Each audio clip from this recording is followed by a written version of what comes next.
영하 30도, 살을 내는 칼바람이 뺨을 칼날처럼 베고 지나가던 그날 밤을 저는 아직도 잊지 못합니다. 함경북도 무산의 겨울은 그저 추운 게 아닙니다. 사람의 숨통을 조이고 뼈마디까지 얼려버리는 죽음의 계절이지요. 저는 그 칠흑 같은 어둠 속에서 두만강의 얼음을 밟고 있었습니다. 발밑에서 들리는 쩍하는 얼음, 갈라지는 소리가 마치 내 심장이 터지는 소리처럼 크게 들리더군요. 특수부대에서 훈련받으며 익힌 감각이 온몸의 신경을 곤두세우게 했습니다. 10m 앞 겹겹이 쳐진 철조망 너머로 국경수비대 초소의 희미한 불빛이 보였습니다. 숨을 죽이고 엎드려 기다리기를 몇 시간이었을까요? 제 등 뒤에는 고향집에서 굶주림에 지쳐 잠든 어린 딸아이의 얼굴이 아른거렸습니다. 차라리 뒤를 돌아가 버릴까? 아니면 여기서 얼어 죽는 게 나을까? 수만 번도 더 고민했습니다. 하지만 아시겠습니까? 인간은 한번 자유의 냄새를 맡으면 짐승처럼 살 수 없게 된다는 것을요. 순간 정막을 깨고 날카로운 호루라기 소리가 들렸습니다. 동시에 저기 놈들이다 하고 고함치는 수비대원들의 거친 목소리가 강변을 가득 채웠습니다. 탕탕 하고 머리 위로 총탄이 스쳐 지나가는 소리가 들릴 땐 세상이 하얗게 전멸하는 것 같았습니다. 저는 본능적으로 얼음판 위를 굴렀습니다. 뒤를 돌아볼 여유도 없었습니다. 오직 앞만 보고 뛰어야 했습니다. 여기서 멈추면 그대로 강바닥에 묻히는 것이고 뛰면 죽음의 경계를 넘어가는 것이니까요. 두만강의 물살은 마치 저를 붙잡으려는 죽은 자들의 손길 같았습니다. 얇게 언 얼음이 깨지며 차가운 강물이 허벅지까지 차올랐습니다. 살이 타들어가는 듯한 고통이 밀려왔지만 저는 이를 악물고 달렸습니다. 총소리는 점점 멀어지고 제 거친 숨소리만이 귓가에 맴돌았습니다. 강 건너편 낯선 땅의 어둠이 보이기 시작했을 때 저는 비로소 깨달았습니다. 방금 제가 두고 온 것은 단순한 고향이 아니라 제 영혼의 절반이었다는 사실을 말입니다. 허파가 찢어질 듯한 고통 속에서도 저는 멈추지 않았습니다. 눈앞에 보이는 숲을 향해 필사적으로 몸을 던졌습니다. 등 뒤에서 들려오는 개 짖는 소리와 빗발치는 총탄 세례를 뒤로하고 저는 그렇게 강을 건넜습니다. 이제 제 앞에는 북한 땅이 아닌 이름 모를 거친 숲이 펼쳐져 있었습니다. 차가운 눈 위를 기어가며 저는 소리 없이 울었습니다. 다시는 돌아갈 수 없는 그곳을 향해 차마 떼어지지 않는 발걸음을 억지로 옮기며 어둠 속으로 더 깊이 몸을 숨겼습니다. 이제부터가 진짜 시작이었습니다. 살아남아야 했습니다. 그래야만 나중에라도 아이에게 왜 엄마가 너를 두고 떠날 수밖에 없었는지 말해줄 수 있을 테니까요. 두만강을 건넜다는 안도감은 딱 1시간뿐이었어요. 젖은 옷이 얼어붙어 살갗을 파고드는데 그 차가움보다 더 무서운 건 등 뒤에서 들려오는 공안들의 발소리였죠. 중국 땅, 말도 통하지 않는 낯선 곳에서 우리는 쫓기는 짐승신세가 되었어요. 어두컴컴한 폐창고 구석에 몸을 구겨넣고 숨을 죽였습니다. 밖에서는 공안들이 손전등을 휘저으며 낄낄거리는 소리가 들려왔어요. 혹여나 아이가 울까봐 입을 틀어막고 제 심장을 꾹꾹 눌렀습니다. 심장 소리가 너무 커서 그들에게 들킬까봐 그게 제일 무서웠어요. 쥐새끼처럼 숨어 지내면서 제일 먼저 배운 건 먹는 법이 아니라 숨소리를 죽이는 법이었죠. 아시겠습니까? 배고픔은 참을 수 있어요. 며칠을 굶어도 물 한 모금 마시면 버틸 수 있거든요. 그런데 공포는 달랐어요. 바스락거리는 나뭇잎 소리만 들어도 온몸의 피가 역류하는 것 같았죠. 어느 날 밤에는 숲속을 헤매다가 발을 헛디뎠는데 그때 굴러떨어진 돌멩이 소리에 얼마나 놀랐는지 모릅니다. 칠흑 같은 어둠 속에서 누군가 나를 지켜보고 있다는 느낌, 그 그림자가 턱밑까지 쫓아온 듯한 그 공포를 당신들은 상상이나 할 수 있을까요? 함께 탈출하던 순이 언니가 그러더군요. 고향에 두고 온 아들놈 생각이 나서 밤마다 눈물을 흘린다고요. 저는 대답하지 못했습니다. 제 생각에는 고향의 흙냄새도 따뜻한 아랫목도 떠오르지 않았거든요. 오직 하나, 지금 이 순간 무사히 살아남아야 한다는 생각뿐이었어요. 잡히면 끝이라는 거, 끌려가면 다시는 빛을 보지 못한다는 거, 그 사실 하나가 나를 버티게 하는 유일한 밧줄이었죠. 중국 공안들은 끈질겼어요. 마을마다 사진을 돌리고 낯선 사람만 보면 눈을 번뜩이며 검문을 해댔죠. 우리는 낮에는 짐승처럼 숲속에 숨어 지내고 밤이 되면 별빛에 의지해 남쪽을 향해 걷고 또 걸었습니다. 발바닥은 진작에 다 터져서 피가 배어나왔지만 멈출 수 없었어요. 어느 날은 낡은 창고 천장 틈으로 쏟아지는 달빛을 보며 생각했습니다. 저 달은 북쪽에도 떠 있을 텐데 우리 집 창문으로도 저 달빛이 비치고 있을까? 내 방에 누워있을 어머니는 지금쯤 내 걱정에 잠 못 이루고 계실까? 그런 생각을 하면 가슴 한구석이 뻐근해지면서도 이내 찬바람이 불어와 현실로 밀어넣더군요. 우리는 이제 인신매매꾼들이 우글거린다는 국경마을을 지나 더 깊은 내륙으로 들어가야 합니다. 길을 안내해주기로 한 브로커는 연락이 끊긴 지 오래예요. 이제부터는 정말 우리 힘으로 살 길을 찾아야 합니다. 낡은 지도 한 장과 달아빠진 신발 한 켤레, 그리고 내일은 제발 잡히지 않기를 바라는 간절한 기도만이 우리가 가진 전부예요. 저 멀리 마을 불빛이 보입니다. 저 불빛이 우리를 구해줄 희망일지, 아니면 우리를 잡으러 올 덫일지 알 수 없지만 발걸음을 멈출 수는 없었습니다. 등 뒤에서 들려오는 개 짖는 소리가 점점 가까워지고 있거든요. 중국 땅을 밟고 나서도 제 몸에는 늘 살얼음판을 걷는 듯한 감각이 붙어 있었어요. 밤마다 들리는 작은 발소리에도 심장이 덜컥 내려앉아 숨을 죽이곤 했지요. 그러다 브로커가 말하더군요. 이제 곧 우리를 데리러 올 사람들이 있다고. 그들은 당신들이 그토록 꿈꾸던 곳에서 왔으니 걱정 말고 따라가라고 말입니다. 약속된 장소는 인적 없는 산골짜기의 낡은 창고였어요. 어둠 속에서 검은 스납차 한 대가 미끄러지듯 들어왔을 때 저는 본능적으로 품속에 숨겨둔 날카로운 쇠조각을 꽉 쥐었습니다. 북에서 배운 건 의심뿐이었으니까요. 저 사람들이 과연 우리를 살리러 온 것인지, 아니면 우리를 다시 보이부의 소나기로 넘기려는 함정인지 도무지 가늠할 수가 없었거든요. 차문이 열리고 낯선 사내들이 내렸을 때 저는 그들의 눈빛을 살폈습니다. 차갑고 딱딱한 눈빛. 저건 분명 공화국 요원들의 그것과는 달랐어요. 무언가 알 수 없는 미안함과 안쓰러움이 섞인 난생 처음 보는 묘한 시선이었지요. 그들은 저에게 다가와 조용히 말하더군요. 이제 안전하다고, 더는 쫓기지 않아도 된다고 말입니다.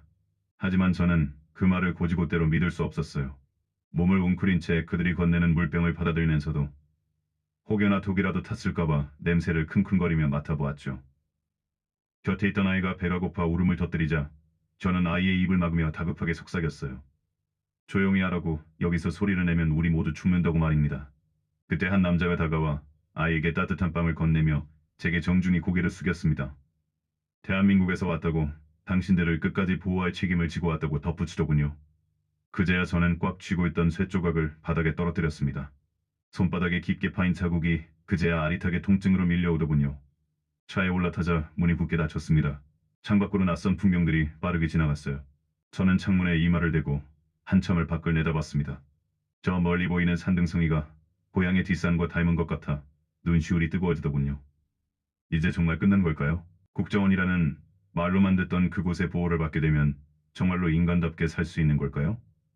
차 안의 공기는 밖보다 훨씬 훈훈했지만 제 마음속 응어리는 쉽게 풀리지 않았습니다. 이동하는 내내 저는 차 안의 모든 것을 의심의 눈초리로 훑었습니다. 의자의 재질, 창문의 두께, 운전하는 남자의 손놀림까지도 말입니다. 하지만 차가 점점 도심의 불빛 속으로 파고들면서 저는 비로소 깨달았습니다.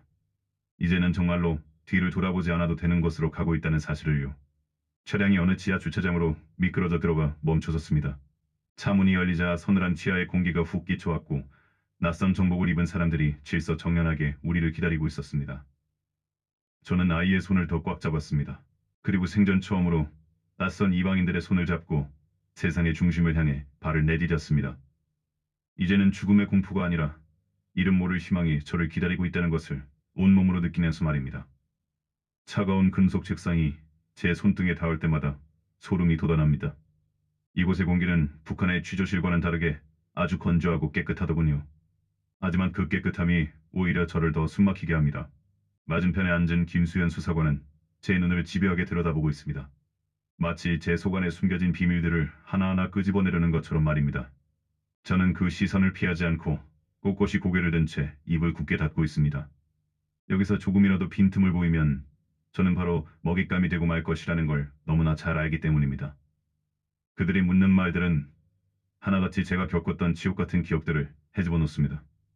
두만강을 건널 때의 그 차가운 물살살이, 애이는 듯한 겨울바람, 그리고 등 뒤에서 들려오던 총성까지도요. 하지만 저는 그들에게 진실을 말해주지 않습니다. 그저 제가 준비해온 안전한 이야기들, 그러니까 그저 배고픔을 견디다 못해 강을 건넜다는 뻔한 이야기만 되풀이할 뿐이죠. 수사관님, 제가 왜 이렇게 입을 다물고 있는지 궁금하시죠? 북한에서 살아남기 위해선 남을 믿지 않는 것이 곧 생존이었습니다. 제 옆에 있던 동무조차 언제 보위부에 밀고 잡아될지 모르는 세상에서 낯선 땅에 온 저에게 그들이 보여주는 친절을 어떻게 고지곳대로 믿을 수 있겠습니까? 저는 다시금 그때를 떠올립니다. 압록 강변의 얼음장 밑으로 몸을 숨기며 덜덜 떨던 그 밤, 제 품속에는 어머니가 손수 쥐어주신 낡은 수건 한 장이 있었습니다.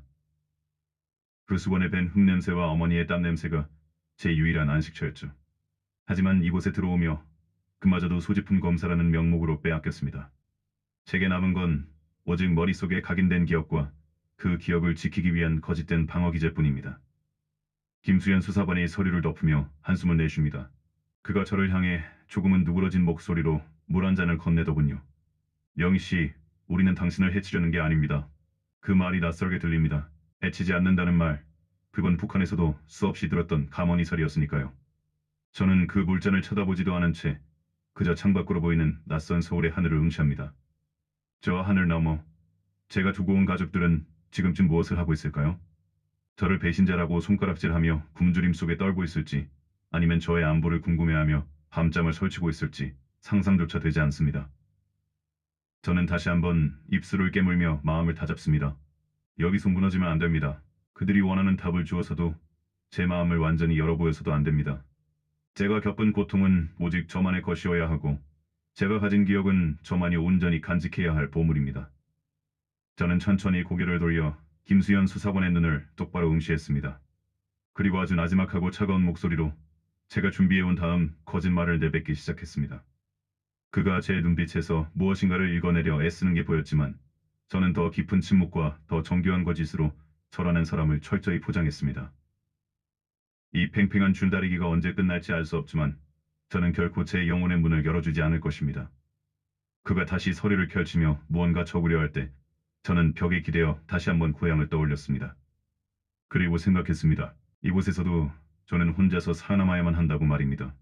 그날 취조실의 공기는 평소처럼 차갑고 눅눅했습니다. 국정원 요원이라는 김수현 씨가 제 앞에 앉아 있었죠. 늘 그렇듯 날카로운 질문이 쏟아질 줄 알았습니다. 어디서 왔는지, 누구랑 접촉했는지, 무슨 임무를 띠고 내려왔는지. 그런 뻔한 질문들 말입니다. 그런데 그날은 달랐습니다. 김수현 씨가 갑자기 문을 열고 들어오더니 묵직한 쟁반 하나를 제 앞에 툭 내려놓더군요. 하얀 김이 모락모락 올라오는 쌀밥 한 그릇과 따끈한 배춧국이었습니다. 북한에서 보던 쌀과는 차원이 달랐죠. 밥알 하나하나가 보석처럼 윤기가 흐르는데 그 냄새가 어찌나 구수하던지요. 저는 덜덜 떨리는 손으로 숟가락을 쥐었습니다. 밥을 먹는 저를 보며 김수현 씨가 아주 낮고 담담한 목소리로 말하더군요. 고생 많았다고요. 그저 그 한마디였습니다. 그 순간 숟가락을 든 손이 멈췄습니다. 고생 많았다는 그 말이 제 심장 한복판을 정통으로 뚫고 지나가는 것 같았습니다. 저는 평생을 명령에 살고 감시 속에 죽지 못해 살았던 사람입니다. 고난의 행군 때 굶주림에 지쳐 쓰러진 동료를 뒤로하고 풀뿌리를 뜯어먹으면서도 단 한 번도 누구에게 고생했다는 말을 들어본 적이 없었습니다. 오히려 왜 더 빨리 움직이지 못하냐며 발길질을 당하는 게 일상이었죠. 따뜻한 밥 한 술을 입에 넣는데 목구멍이 뜨거워졌습니다. 쌀 아래 단맛이 느껴지기도 전에 눈물부터 툭 떨어지더군요. 이게 사람이 대접받는다는 기분일까요? 밥 한 그릇에 담긴 건 단순한 식사가 아니었습니다. 제가 겪어온 지옥 같은 시간과 죽음의 문턱을 넘어온 그 억울하고도 처절했던 탈출 과정이 그 한마디 위로에 전부 녹아내리는 기분이었죠. 김수현 씨는 제가 울음을 터뜨릴까봐 일부러 고개를 돌리고 창밖을 보더군요. 그 배려가 더 고마우면서도 한편으로는 무서웠습니다. 이 사람이 왜 나한테 이런 친절을 베푸는 걸까? 혹시 나중에 더 큰 대가를 치르게 하려는 건 아닐까 하는 의심이 따리를 틀었죠. 하지만 밥그릇에서 올라오는 온기는 그 어떤 의심보다 강력했습니다. 저는 밥을 먹으며 생각했습니다. 이 나라에서는 적어도 이 사람 앞에서는 내가 짐승처럼 살지 않아도 되겠구나. 국물까지 싹 비우고 나자 김수현 씨가 쟁반을 치우며 다시 제 눈을 똑바로 응시했습니다. 이제는 취조가 아니라 대화를 시작하겠다는 신호였죠. 저는 입가에 묻은 국물을 소매로 닦아내며 처음으로 그에게 먼저 입을 열었습니다. 무엇이든 물어보시라고. 제가 아는 모든 것을 말하겠다고요. 그 따뜻한 밥 한 끼가 제 마음속에 굳게 닫혀있던 빗장을 스스로 풀게 만든 셈입니다. 창밖으로는 한국의 낯선 풍경이 펼쳐져 있었습니다. 저 멀리 보이는 높은 건물들과 분주하게 움직이는 사람들, 그 풍경 속으로 제가 한 발짝 더 다가가고 있다는 실감이 났습니다. 하지만 그 안도감도 잠시, 제 머릿속에는 아직 두만강 건너편에서 굶주림에 떨고 있을 가족들의 얼굴이 스쳐 지나갔습니다. 이제는 나만 잘 먹고 잘 살면 되는 건지, 아니면 이 따뜻함을 그들에게도 전해줄 수 있는 방법이 있는 건지 두려움과 희망이 뒤섞인 채로 저는 김수현 씨의 다음 질문을 기다리고 있었습니다. 그날 취조실의 공기는 평소와 달랐습니다.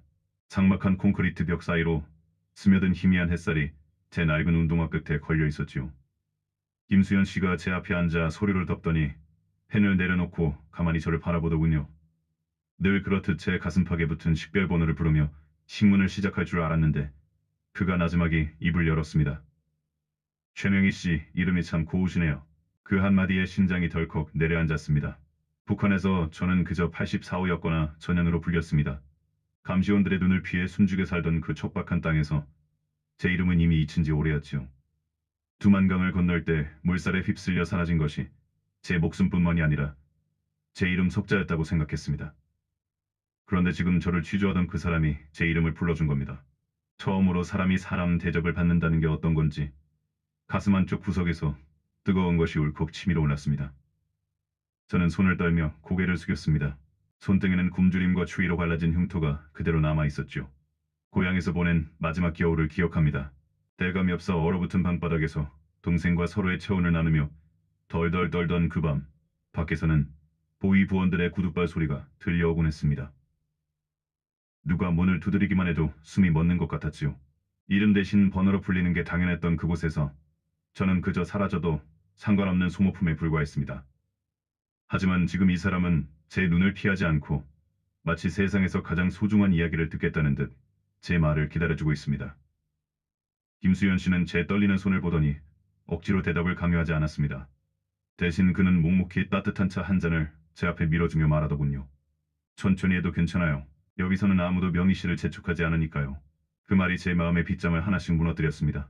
저는 지난 세월 누구에게도 하지 못했던 이야기들을 띄엄띄엄 뱉어내기 시작했습니다.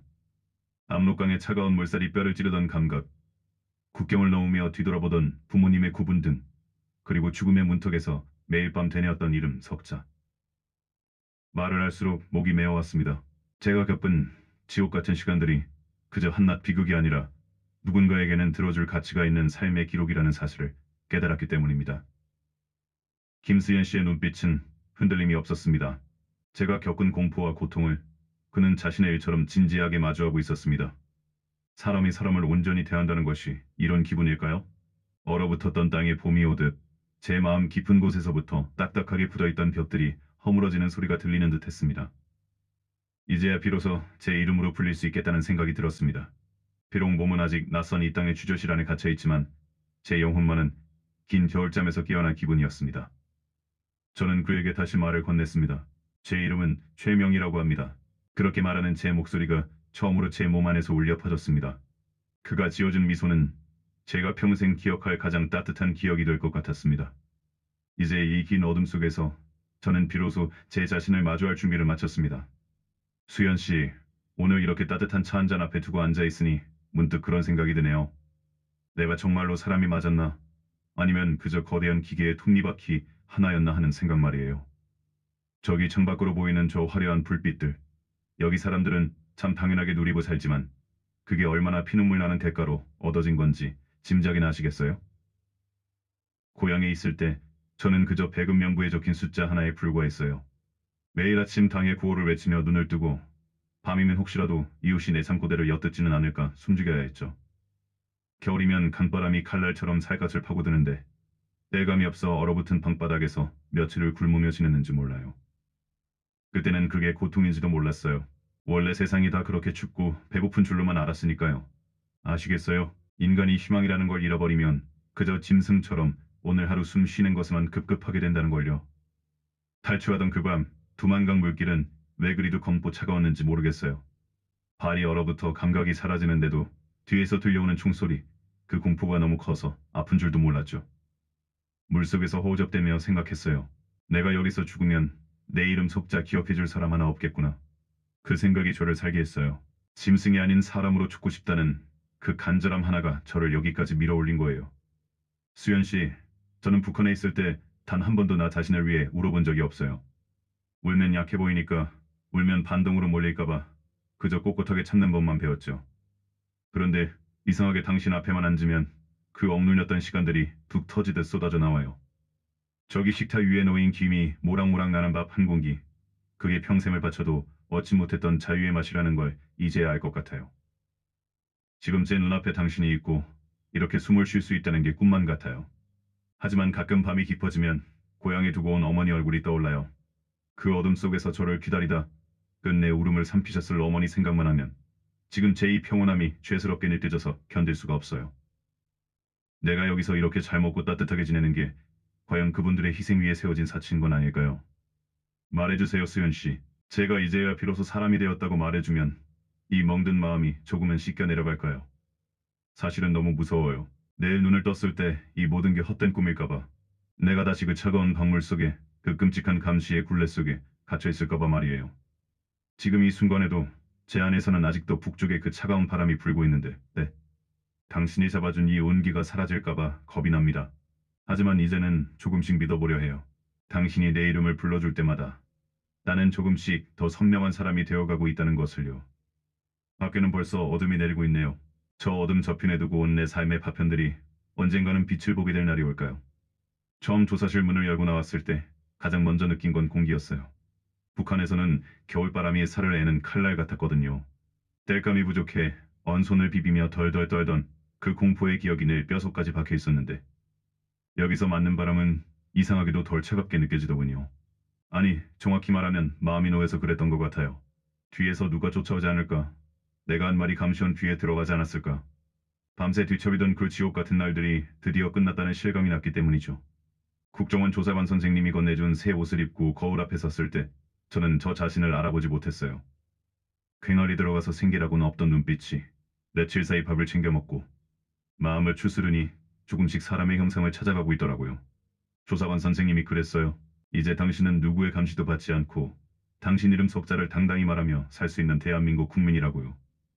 그 말을 듣는데 가슴 한구석이 욱신거리면서도 뜨거운 게 올라와서 한참을 울었습니다. 고향에 두고 온 우리 어머니, 아버지는 지금쯤 저녁 굶은 대로 움켜쥐고 차가운 방에 누워 계실 텐데 저만 이렇게 따뜻한 곳에서 다시 태어난 것 같아 죄송한 마음뿐이었죠. 세상 밖으로 나온 첫날 거리에 나서니 눈이 부셨습니다.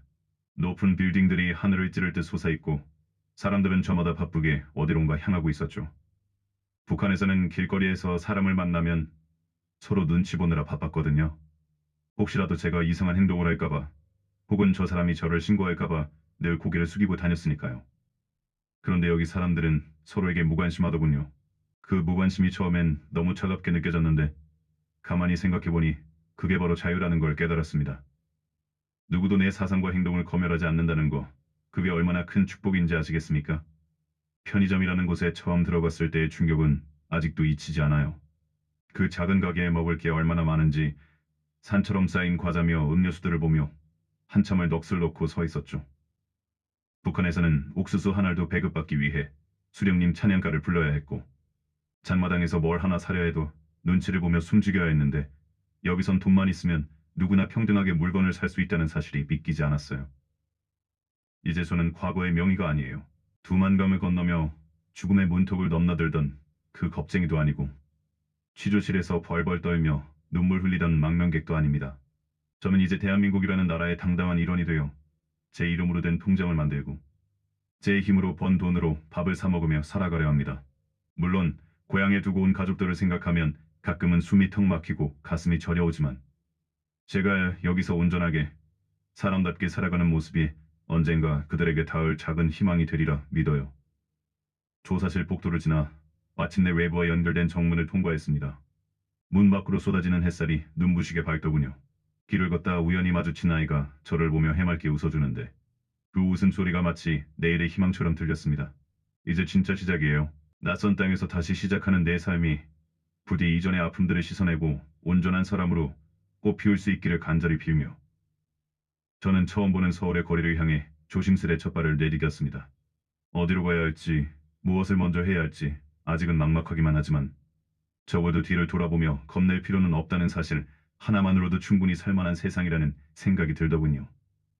제가 이제야 비로소 사람이 되었다고 말해주면 이 멍든 마음이 조금은 씻겨 내려갈까요? 사실은 너무 무서워요. 내일 눈을 떴을 때 이 모든 게 헛된 꿈일까봐. 내가 다시 그 차가운 강물 속에 그 끔찍한 감시의 굴레 속에 갇혀 있을까봐 말이에요. 지금 이 순간에도 제 안에서는 아직도 북쪽의 그 차가운 바람이 불고 있는데, 네. 당신이 잡아준 이 온기가 사라질까봐 겁이 납니다. 하지만 이제는 조금씩 믿어보려 해요. 당신이 내 이름을 불러줄 때마다 나는 조금씩 더 선명한 사람이 되어가고 있다는 것을요. 밖에는 벌써 어둠이 내리고 있네요. 저 어둠 저편에 두고 온 내 삶의 파편들이 언젠가는 빛을 보게 될 날이 올까요? 처음 조사실 문을 열고 나왔을 때 가장 먼저 느낀 건 공기였어요. 북한에서는 겨울바람이 살을 애는 칼날 같았거든요. 땔감이 부족해 언손을 비비며 덜덜 떨던 그 공포의 기억이 늘 뼛속까지 박혀 있었는데 여기서 맞는 바람은 이상하게도 덜 차갑게 느껴지더군요. 아니, 정확히 말하면 마음이 놓여서 그랬던 것 같아요. 뒤에서 누가 쫓아오지 않을까? 내가 한 말이 감시원 뒤에 들어가지 않았을까? 밤새 뒤척이던 그 지옥 같은 날들이 드디어 끝났다는 실감이 났기 때문이죠. 국정원 조사관 선생님이 건네준 새 옷을 입고 거울 앞에 섰을 때 저는 저 자신을 알아보지 못했어요. 괭알이 들어가서 생기라고는 없던 눈빛이 며칠 사이 밥을 챙겨 먹고 마음을 추스르니 조금씩 사람의 형상을 찾아가고 있더라고요. 조사관 선생님이 그랬어요. 이제 당신은 누구의 감시도 받지 않고 당신 이름 석자를 당당히 말하며 살 수 있는 대한민국 국민이라고요. 그 말을 듣는데 가슴 한구석이 욱신거리면서도 뜨거운 게 올라와서 한참을 울었습니다. 고향에 두고 온 우리 어머니, 아버지는 지금쯤 저녁 굶은 대로 움켜쥐고 차가운 방에 누워 계실 텐데 저만 이렇게 따뜻한 곳에서 다시 태어난 것 같아 죄송한 마음뿐이었죠. 세상 밖으로 나온 첫날 거리에 나서니 눈이 부셨습니다. 높은 빌딩들이 하늘을 찌를 듯 솟아있고 사람들은 저마다 바쁘게 어디론가 향하고 있었죠. 북한에서는 길거리에서 사람을 만나면 서로 눈치 보느라 바빴거든요. 혹시라도 제가 이상한 행동을 할까봐 혹은 저 사람이 저를 신고할까봐 늘 고개를 숙이고 다녔으니까요. 그런데 여기 사람들은 서로에게 무관심하더군요. 그 무관심이 처음엔 너무 차갑게 느껴졌는데 가만히 생각해보니 그게 바로 자유라는 걸 깨달았습니다. 누구도 내 사상과 행동을 검열하지 않는다는 거, 그게 얼마나 큰 축복인지 아시겠습니까? 편의점이라는 곳에 처음 들어갔을 때의 충격은 아직도 잊히지 않아요. 그 작은 가게에 먹을 게 얼마나 많은지 산처럼 쌓인 과자며 음료수들을 보며 한참을 넋을 놓고 서 있었죠. 북한에서는 옥수수 한 알도 배급받기 위해 수령님 찬양가를 불러야 했고 장마당에서 뭘 하나 사려 해도 눈치를 보며 숨죽여야 했는데 여기선 돈만 있으면 누구나 평등하게 물건을 살 수 있다는 사실이 믿기지 않았어요. 이제 저는 과거의 명의가 아니에요. 두만강을 건너며 죽음의 문턱을 넘나들던 그 겁쟁이도 아니고 취조실에서 벌벌 떨며 눈물 흘리던 망명객도 아닙니다. 저는 이제 대한민국이라는 나라의 당당한 일원이 되어 제 이름으로 된 통장을 만들고 제 힘으로 번 돈으로 밥을 사 먹으며 살아가려 합니다.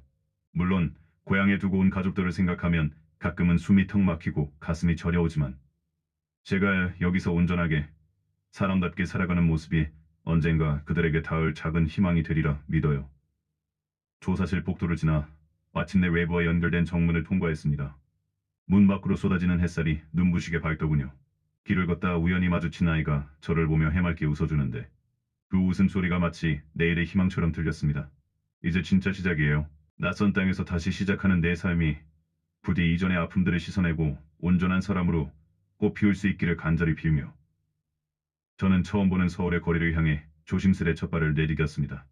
어디로 가야 할지, 무엇을 먼저 해야 할지 아직은 막막하기만 하지만 적어도 뒤를 돌아보며 겁낼 필요는 없다는 사실 하나만으로도 충분히 살만한 세상이라는 생각이 들더군요.